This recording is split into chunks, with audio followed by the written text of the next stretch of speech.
Every audit starts with one critical question. What is the auditor really supposed to achieve?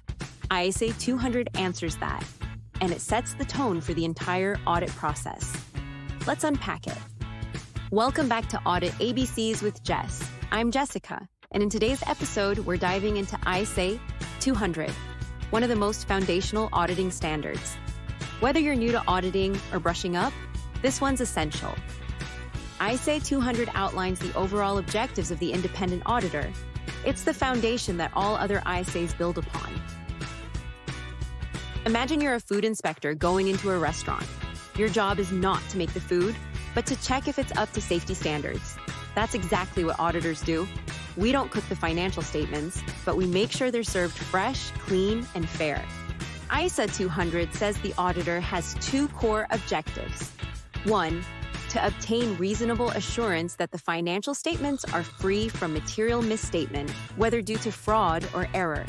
Second, to report on those financial statements and communicate as required by the ISAs in accordance with the auditor's findings. Let's break down that first one. Reasonable assurance doesn't mean perfect. It means the auditor has enough appropriate evidence based on the sample tested to conclude the financials are fairly presented. Translation, we're not fortune tellers or magicians, but we do enough work to confidently say, yep, this looks fair. The second objective can be categorized into three important concepts that the auditor needs to understand to ensure accurate reporting.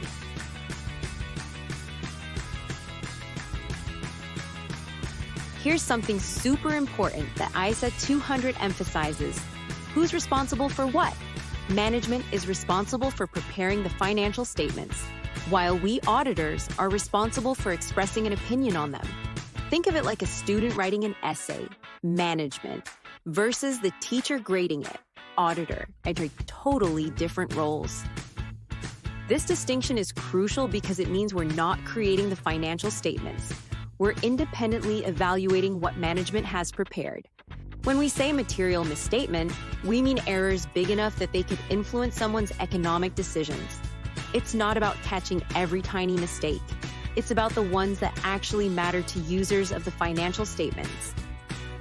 ISA 200 emphasizes several key responsibilities that help auditors maintain objectivity and quality, adequate training and proficiency, being qualified to do the job, sufficient appropriate audit evidence, gathering enough evidence, sufficient, and the right kind of evidence, appropriate. It's like building a legal case. You need both quantity and quality. Professional skepticism, always questioning, never assuming. Professional judgment, using experience to make informed decisions. Ethical requirements, including independence and integrity. Compliance with ISAs, following the rest of the standards in the audit. Think of it like being Sherlock Holmes with a calculator. We don't just accept things at face value. We ask questions, dig deeper, and connect the dots. Why should you care about ISA 200? Because it's not just theory. It gives auditors their North Star, clarity on their purpose, responsibilities, and boundaries. It also reminds audit teams what to focus on, especially in tough or judgment-heavy situations. Quick recap. ISA 200 defines the audit's purpose, reasonable assurance plus responsible reporting, while clearly separating management's responsibilities from the auditor's responsibilities.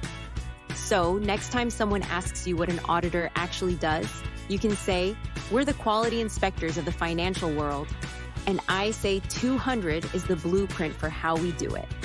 In our next video, we'll look at ISA 210, how to agree on the terms of the audit engagement. Was that helpful? Let me know in the comments how you apply ISA 200 in your audits, or if you're studying, which part you find tricky. Remember to like, subscribe, and click the bell for more practical ISA breakdowns every week. See you in the next one.